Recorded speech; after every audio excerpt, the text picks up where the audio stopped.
여러분 안녕하세요. 네, 오늘 이 말씀은 저에게 간증과 같은 그런 말씀이라고 말씀드릴 수 있습니다. 우리 학교에 계시는 대부분의 분들은 아마도 알고 계시겠지만 작년에 입학했거나 또는 올해 입학한 우리 학생들 같은 경우에는 모르는 분도 상당히 있을 수 있습니다. 때는 2018년이었습니다.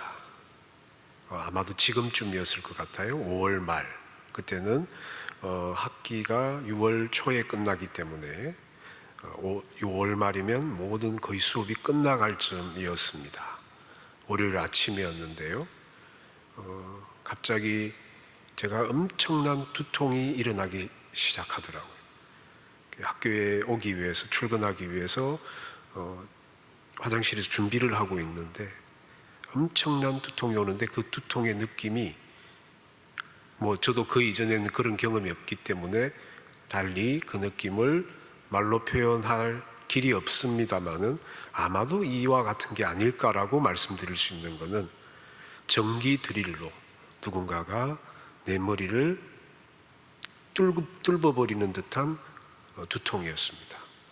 그 두통이 있고 나서 한 1, 2초도 안 돼서 우리 흔히 공복 중에 당 떨어진다라는 표현이 있죠. 그러면 머리부터 쭉 힘이 쭉 빠지는 듯한 느낌이 우리가 그는 당 떨어진다 이렇게 이야기를 하잖아요.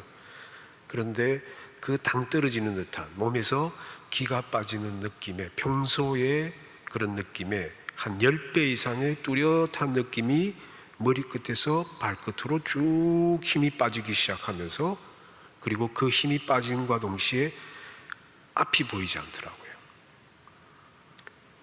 이건 이상한 느낌이잖아요. 그래서 제가 유학 중에 목회하던 교회의 교인이 똑같은 일을 경험했고 그래서 그분 같은 경우에는 뇌경색이었습니다. 우리가 흔히 뇌졸중이라고 하는 병명 안에는 뇌경색이 있고 뇌출혈이 있는데 그분은 뇌경색이셨어요. 그래서 자기의 증상을 이야기할 때 그런 앞이 보이지도 않고 몸에서 힘이 쭉 빠지면서 한쪽 손을 만지니까 마치 그 손을 잡는 다른 손은 느낌이 있으나 잡히는 손은 아무런 감각이 없다라고 하는 이야기를 제가 그때 병상에 계신 그 집사님한테 이야기를 듣고 근데 그게 번뜩 생각이 났습니다. 혹시 나에게도 그게 왔나? 그걸 영어로 말하면 스트로크라고 하는. 그래서 제 손을 잡아봤더니 정말 아무런 느낌이 내 눈으로 보는데도 느낌이 하나도 없어요. 내 손이 아닌 것 같아요. 이거 잡는 이 손은 마치 고무를 잡는 듯한 느낌.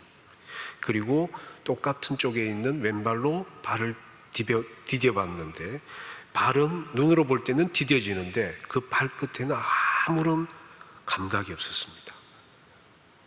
뇌경색이 온 거였죠. 스트로크가 온 거였습니다. 이 상황이 있어서 나는 어떻게 하나. 그래서 얼른 구급차를 부르러 방에 휴대폰이 있는데 앞이 보이지 않으니까 앞이 완벽하게 캄캄하게 안 보이는 건 아닌데 거의 시력이 없다라고 보시면 됩니다. 희미하게 뭐든지 보이는 상태. 어마어마하게 안개가 낀 새벽과 같은 아직 해가 뜨기 전에 안개까지 낀 도로라고 생각하시면 됩니다. 전화기를 찾아야 되는데 전화기가 안 보이는 거예요. 그러니까 모든 것을 실루엣으로만 찾아서 전화기를 있는 곳으로 드듬드듬해서 갔고 거기서 전화기를 탁 했는데 이게 전화기가 저희 집에는 일반 전화기가 없습니다. 전화기를 탁 했는데 스마트폰은 다 눌러야 되잖아요. 근데 그 전화 누르는 아이콘이 안 보여요. 마음에 그때부터 어마어마한 두려움이 오기 시작했습니다. 그래서 딱 그때 전화기의 플립 커버를 듣고 정말 이렇게 기도했습니다. 하나님, 살려주십시오. 정말 짧고 간절하게 하나님 살려주십시오 라고 기도하고 다시 플립을 열었는데, 그렇다고 해서 그게 뭐 안 보이던 게 환하게 보이진 않겠죠. 근데 하나님 저에게 지혜를 주셨어요. 평소에 그 버튼의 위치를 누르면 된다라고 하는 지혜를 주셨어요. 그래서 그게 왼쪽 제일 밑에 있잖아요. 그때까지만 하더라도 저는 이렇게 시리 이렇게 하는 것처럼 음성 그런 걸 안 해놨거든요.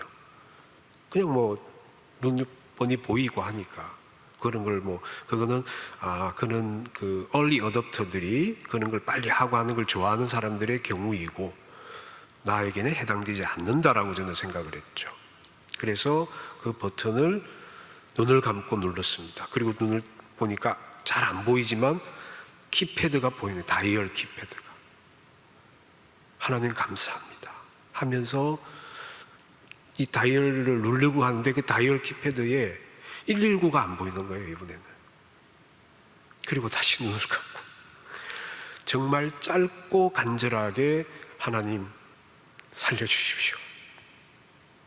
그리고 나서 다시 봤는데 평소에 제가 누르는 그 위치가 대충 머릿속에 그려지더라고요. 손으로 잡았을 때 그 다이얼 키패드의 그 위치에대로, 그게 대각선이거든요. 119 딱 누르고 그 다음에 딱 조금 기다리니까 통화를 딱 누르니까 119입니다. 무엇을 도와드릴까요? 이런 소리가 저쪽에서 들리는 거예요. 이제 살았다 라고 해서 제 증상이 뇌경색인 것. 뇌경색이라고 하는 것은 우리 피 안에 흐르는 어떤 아주 작은 알갱이들이 있는데 이걸 혈전이라고 부른다고 합니다. 이 혈전이 돌아다니다가 그 작은 것들이 뭉치고 뭉쳐져서 그 혈전이 크기가 커지면, 그러면 큰 혈관은 통과되는데 작은 모세혈관은 통과되지 않고 모세혈관을 막아버리는 현상을 뇌경색이다라고 그렇게 부른다고 합니다. 제 같은 경우에는 요 오른쪽 뇌에 그 혈전이 올라가서 박혀버린 거죠. 근데 그건 나중에 안 사실이고 뇌경색의 증상인 것 같습니다. 근데 정말 하나님 저를 도와주셨던 거는, 이게 뇌경색이나 뇌출혈은 그 증상이 일어나고 2시간 이내에 그 산소를 공급하지 않으면 모세혈관에, 그러면 그 끝에 있는 세포, 저는 뇌였기 때문에 뇌는 다 괴사가 되는 거예요. 그렇게 되면 생명을 잃거나 살아나더라도 우리가 흔히 보는 편마비, 반신불수라고 말하는 편마비가 오게 됩니다. 그런 상황이 치달을 수 있는데, 그때 제가 뇌경색이라고 이야기를 하니까 119가 저희 집으로 저를 실으러 오면서 그 주변에 가까운 병원에다가 다 지령을 내렸던 모양입니다. 그리고 그 중에서 이 카테타 시술이라고 하는 시술이 있는데, 그게 맞지도 않은 상태에서 혈관에다가 아주 작은 대롱을 집어넣어 가지고 그 모세혈관까지 혈관으로 타고 들어가서 그 혈관을 막고 있는 혈전을 빼내는 시술이거든요. 근데 그걸 할 수 있는 사람이 오프 상태여야 됩니다. 그 사람이 수술 중에 있거나 쉬는 날이 집에 있거나 그러면 안 돼요. 근데 너무너무 다행하게 당시 아주 가까운 병원, 건대병원에 그 시술을 할 수 있는 의사 선생님이 오프 중이었어요. 그래서 그게 대기가 되어 있었습니다. 그래서 제가 현상이 일어나고 혈전을 뽑을 때까지 걸린 시간이 총 1시간을 넘지 않았습니다. 정말 하나님의 은혜였죠. 그러나 사실은 지금도 그렇습니다. 그래서 미리 말씀을 드리면, 혹시 길에서 여러분이 저에게 인사를 했는데 제가 여러분의 인사를 못 보고 그냥 쓱 지나가더라도 여러분이 저 사람 되게 차가운 사람이네, 또는 샤이인가? 라고 오해하지 않으시면 좋겠습니다. 그게 아니라 저의 왼쪽의 일부가 보이지 않습니다. 시야가 좁아져 있는, 오른쪽은 괜찮은데 왼쪽의 일부가 보이지 않고, TV로 보면 야구 중계할 때 뭐 몇 회고 점수 나오는 그 왼쪽 있죠. 그 TV에 야구 중계하는 그 정보가 있는 딱 거기하고 그 부분이 안 보입니다. 여튼 지금은 그나마 나아져서 그러는데 이번 당시에는 앞이 희미하게 보이지 않는 상태가 유지가 됐고, 그래서 저에게는 어마어마한 두려움이 일어나기 시작했습니다. 특히 제 앞에 다인실에 있었는데 제 앞에 계신 저와 비슷한 또래의 그분은 거의 비슷한 뇌경색으로 입원하셨는데, 그분은 자기 스스로 화장실도 가지를 못하고 스스로 밥도 먹질 못하고 국을 먹으면 국이 줄줄줄 새고, 그래서 사모님이 계속 그걸 옆에서 병간호를 해야 되는 그 상황을 보면서 저의 두려움은 계속 증폭되기 시작했습니다. 그때 하나님은 저에게 오늘 우리가 읽었던 이 말씀을 주셨습니다. 하나님은 모세를 부르셨습니다. 오늘 우리 본문의 내용이 그렇습니다. 가서 고된 노동으로 고통을 부르짖는 이스라엘 자손을 애굽에서 이끌어내라고 하나님은 모세를 부르셨습니다. 근데 모세가 대답을 합니다. 제가 뭐라고 이스라엘 백성을 구원하겠습니까? 하나님께서 이렇게 모세에게 대답하십니다. 3장 12절에 내가 반드시 너와 함께 있겠다. 너무나 명징하면서 확실한 약속이시죠. 하나님이 우리와 함께 있으면 뭐가 두렵겠습니까?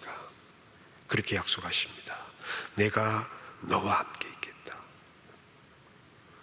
그러니까 다시 모세가 묻습니다.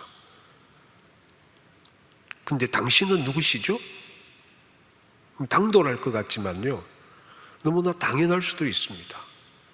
모세는 가만히 있는데 갑자기 어떤 존재가 나타나서 뭔가 신적인 느낌이 들었는지는 모르겠어요. 영화의 어떤 장면처럼, 10개 영화 거기 나오는 장면처럼 막 이렇게 그런 걸 모르겠어요. 그런데 어떤 존재가 나타나서 신적 존재가 뭐라 하는데 그 사람이 누군지 내가 어떻게 알아요? 그죠? 모세는 모르는 사람이었어요. 그래서 모세가 묻습니다. 당신 누구신데 나에게 이스라엘 백성을 구하라고 합니까? 하나님께서 답하십니다. 나는 스스로 있는 자이다. 너희 조상의 하나님, 아브라함의 하나님, 이삭의 하나님, 야곱의 하나님께서 너희에게 나를 보내셨다고 네가 이스라엘 백성에게 말하라. 그러면 그들은 알 것이다 라는 말씀이겠죠. 그러니까 모세가 다시 한번 묻습니다. 그런데요, 사람들이 내가 하는 말을 믿을까요? 근데 이 이야기도 상당히 합리적이고 일리가 있습니다. 왜냐하면 여러분들이 이스라엘 사람의 입장에 한번 되어 보십시오. 이 사람들은 이집트의 그 치하 밑에서 노예의 신분으로 하루하루를 어마어마하게 고된 노력으로 연명하며 살아갑니다. 하루하루가 살기 힘듭니다. 앞으로 봐도 나아갈 길이 없고 뒤로 봐도 도망갈 길이 없습니다. 그냥 붙어있는 목숨이니까 살아갈 뿐이지 앞으로의 미래나 희망이나 기쁨이나 어떤 것도 없던 사람들이었습니다. 이들이 이 고되고 힘든 삶을 끝장내는 유일한 방법은 스스로 목숨을 끊거나 아니면 자기 바깥에 누군가가 나타나서 자기의 이 삶의 고통의 질곡을 로부터 끄집어내주는 사람일 것입니다. 사람들의 이와 같은 열망, 그것을 메시아니즘이라고 우리가 흔히 부릅니다. 즉 메시아가 나타나서 자신의 고통, 자신에게 일어나는 모든 실존의 문제, 자신에게 일어나는 그 골치 아픈 일들을 말끔히 거두어 내어서 자기가 그걸로부터 해방되게 하는 사람. 이러한 메시아니즘은 우리가 흔히 영화로도 많이 등장합니다. 다른 나라, 우리 인간이라 그러면 믿을 수 없으니까 다른 나라, 다른 행성에서 온 어떤 사람의 몸을 하고 있는 존재가 중력을 무시하고 하늘을 날아다니면서, 그리고 그 힘은 어마어마하게 세고, 그리고 1초에 지구를 7바퀴 반이나 도는 그러한 슈퍼맨 정도면 우리를 구원해 줄 수 있는 것이죠. 슈퍼맨은 너무 과했나요? 그러면 똑같은 사람인데 뭔가 최신 기술로 무장을 하면 돼요. 그래서 등장한 히어로가 아이언맨이죠. 그것도 안 되면 반인 반수 스파이더맨이 되는 거예요. 반은 사람이고 반은 짐승이고. 그러면 뭐 헐크도 마찬가지. 그리고 슈퍼맨, 아이언맨, 그 다음에 스파이더맨, 그 다음에 이것저것 다 안 되면 그냥 어벤져스를 만들어서라도 우리를 도와주기를 바라는 거죠. 왜 그런 영화가 제작됩니까? 우리를 구원해 줄 누군가가 필요합니다. 자신은 아무것도 안 해도 돼요. 슈퍼맨이 와서 해결해 주니까. 나의 문제가 있어도 내가 그를 부르면 됩니다. 그러면 스파이더맨이 이 말도 안 되는 극악한 이 도시의 문제를 나타나서 해결해 주기 때문에 내가 할 일은 아무것도 없습니다. 나는 가만히 있기만 하면 됩니다. 그를 부르기만 하면 됩니다. 그렇게 되면 얼마나 아름답겠습니까? 여러분의 지금 어떤 문제가 있습니다. 그런데 그 문제를 누군가가 우리가 부르기만 하면 짠 하고 나타나서 그가 무엇이 됐든 간에, 슈퍼맨이 됐든 간에, 아이언맨이 됐든 간에, 스파이더맨이 됐든 간에, 아니면 때로 모여서 어벤져스가 됐든 누가 됐든 우리의 문제를 깔끔하게 해결해 주면 얼마나 좋겠습니까? 그렇게 사람들은 하나님이 메시아를 보내주기를 기다렸는데, 이스라엘 백성들도 똑같았는데, 그런데 사람들이 봤을 때 하나님이 보냈다고 하는 그 사람이 누구냐면 자세히 얼굴을 보니까 모세예요. 그들의 입장에서 모세가 어떤 사람입니까? 얼마 전에 사람을 돌로 쳐 죽이고 도망간 놈이에요. 살인자가 나타나서, 야, 내가 하나님이 너희들한테 보냈거든. 자, 너희들은 이제 해방되는 거야. 여러분 같으면 어떻게 받아들이시겠습니까? 어떤 느낌이겠습니까? 이건 아니지 않습니까, 여러분? 하나님, 우리들에게 왜 이러세요? 우리가 뭘 그렇게 잘못했다고 우리가 그렇게 기다리는 메시아는 안 보내주시고 저런 이상한 놈이 나타나서 자기가 하나님이 너희를 구원하라고 보냈다고, 이런 말도 안 되는, 당신이 메시아를 보내주기를 기다렸습니다. 그런데 오라는 메시아는 오지 않고 웬 살인자 모세가 왔습니다. 이 사람이 진짜 당신이 보낸 사람입니까? 아니면 모세가, 저 살인자가 이제는 사기까지 치는 것입니까? 저희들에게 이러실 수는 없습니다. 이걸 너무나 잘 알고 있는 모세도 동일한 반응입니다. 4장 1절에 그들이 나를 믿지 아니하며 내 말을 듣지 아니할 것입니다. 오히려 여호와께서 너에게 나타나서 그런 부탁을 했을 리가 없다. 네 말은 100% 거짓말이다. 모세도 사람입니다. 다시 말하면 모세도 메시아가 필요합니다. 자신이 그 메시아가 되어서 사람들을 구원해야 되는 그 어마어마한 부담을 모세는 너무너무나 무겁게 받아들였겠죠. 이때 하나님께서 모세가 믿을 수 있게끔 이적을 보여주십니다. 그래서 야, 네가 들고 있는 그 지팡이 있잖아, 그거 바닥에 던져봐. 그래서 모세가 흔히 그 지방의 산이야들에 널브러져 있는 그 지팡이를 던져봅니다. 그러니까 어떤 일이 일어났어요? 그 지팡이가 뱀이 되었죠. 그리고 하나님께서 다시 그 뱀의 꼬리를 잡으라고 하니까 그 뱀이, 살아있던 뱀이 또 금세 지팡이가 됩니다.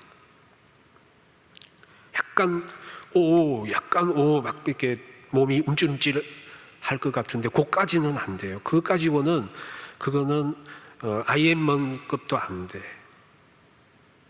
그러니까 모세가 다시 대꾸합니다. 하나님, 이거는 약간 급이 조금 낮은 것 같다. 레벨이 낮은 레벨이다. 그러니까 하나님께서 좋아. 그러면 네 손을 네 옷 안에 넣어봐. 멀쩡한 손을 넣어봐. 그래서 탁 뺐더니 손이 하얗게 문둥병처럼 이게 막 피부가 진물이 떨어지고 하는 상태. 깜짝 놀랐죠. 자기 몸에 일어나는 변화는 더욱더 놀랄 수 있으니까. 그리고 다시 그 손을 집어넣었다가 빼니까 원상태로 돌아옵니다. 그러자 모세가 이제는 하나님께 이렇게 말합니다. 핑계를 대다가 안 되니까 그런 거겠죠. 하나님, 근데 결정적으로 문제가 하나 있습니다. 제가 메신저가 되려면 말을 해야 되는데 저는 말을 잘 못합니다. 입이 뻣뻣하고 혀가 둔해서 당신의 메시지를 전할 메신저로서 적당치 않습니다. 저라도 그러겠습니다. 그 많은 사람들의 그 수많은 고통을 내가 해결해야 되니까. 그런데 하나님께서 화를 내시며 다시 한번 말씀하십니다. 오늘 우리가 읽었던 본문 4장 12절에 이제 가라. 내가 내 입과 함께 있어서 할 말을 가르치리라. 그리고 네 옆에 있는 그 형 아론과 함께 가라. 그런데 이 아론이 누굽니까? 모세가 잘 아는 자기 형이에요. 여러분 주변에 있는 여러분 형제라고 생각하시면 됩니다. 요즘에 형제가 잘 없으니까 자매여도 상관없어요. 누나여도 되고 그냥 형이어도 됩니다. 그 추리닝 바람으로 돌아다니는 내 형, 맨날 비디오나 쳐보고 게임이나 하는 그 형, 나랑 다른 게 하나도 없는 그 형이랑 같이 가래요. 이스라엘 백성들을 세계 최강의 군대를 가지고 있는 이집트로부터 구하려면 적어도 네이비실 정도는 보내줘야 되는 거 아닙니까? 그죠? 근데 내가 잘 아는 추리닝 입고 돌아다니는 그 형이랑 같이 가래요. 게다가 손에 들려주는 게 있습니다. 천지로 널려있는 지팡이 하나. 완전 무장을 하고 수리탄이라든지 이런 그런 거를 들려주는 게 아니에요. 사니아들의 그 지방에는 천지로 널려있는 그 지팡이, 마른 지팡이 하나 딱 들려줍니다. 가라.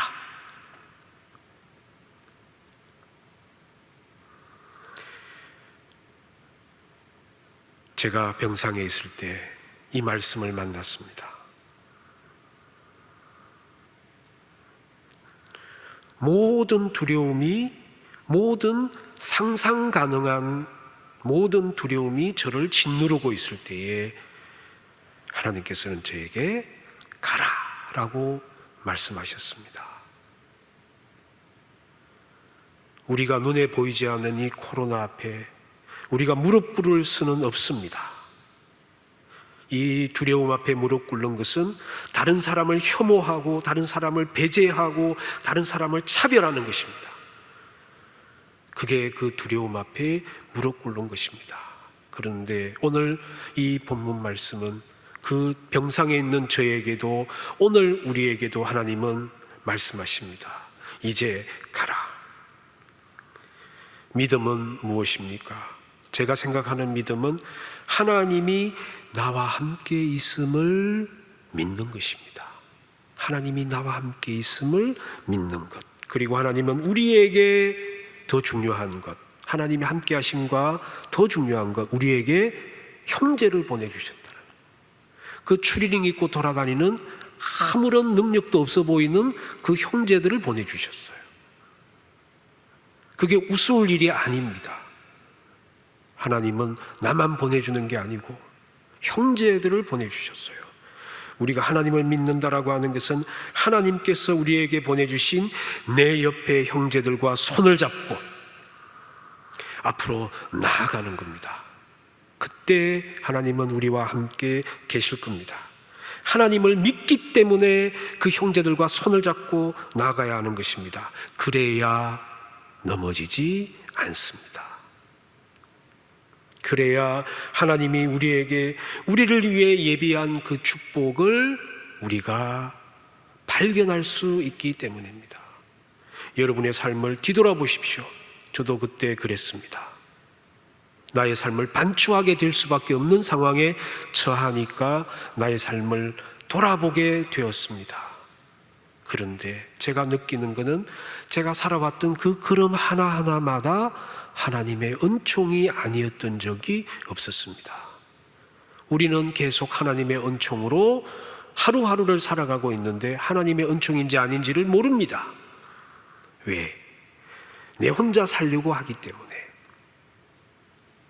그러니까 하나님의 은총이 하나님의 은총으로 보이지 않고 내가 잘해서 나의 공로로 그만큼 이르렀다라고 착각하기 때문입니다. 믿음은 하나님이 우리와 함께 계심을 믿는 것입니다. 또한 이 별것 없는 추리닝 입고 돌아다니는 게임이나 하는 그 형이 사실은 내가 손잡고 가야 할 나의 동지라고 하는 사실입니다. 그래서 여러분 주변에 보이는 정말 나랑 다를 것 하나도 없는 그 평범한 사람을 우습게 생각하지 마십시오. 그들과 손을 잡으면, 그들과 함께하면, 그리고 손잡고 하나님께서 가라시는 대로 나아가면 여러분은 정말 놀라운 기적을 경험하는 게 그게 바로 성경 안에 다 기록이 되어 있죠. 여러분, 믿음은 하나님이 우리와 함께 계심을 믿는 것입니다. 우리가 옆에 있는 형제들과 손을 잡고 말입니다. 기도하겠습니다. 하나님, 우리가 예측하지 못한 어떤 어마어마한 상황에 접할 때마다 우리는 좌절할 수밖에 없습니다. 그 자리에서 털썩 주저앉아서 절망하고 앞이 캄캄하고 머리는 하얗게 되는 경험을 하게 됩니다. 그럴 때마다 주님은 우리에게 이제 일어나서 가라라고 말씀하십니다. 우리가 두려워서 나아가지 못할 때 우리의 형제들을 보내주셨습니다. 우리가 무엇을 주저하겠습니까? 주님께서 말씀하셨고 약속하셨습니다. 게다가 우리 옆에 우리 눈에는 별것 아닌 것처럼 보이지만 그 형제들을 보내주셨습니다. 이제 그 형제들과 손잡고 앞으로 나아갈 수 있는 용기를 그리고 지혜를 허락하여 주시옵소서. 이 모든 말씀 우리 주 예수 그리스도의 이름으로 기도드렸습니다.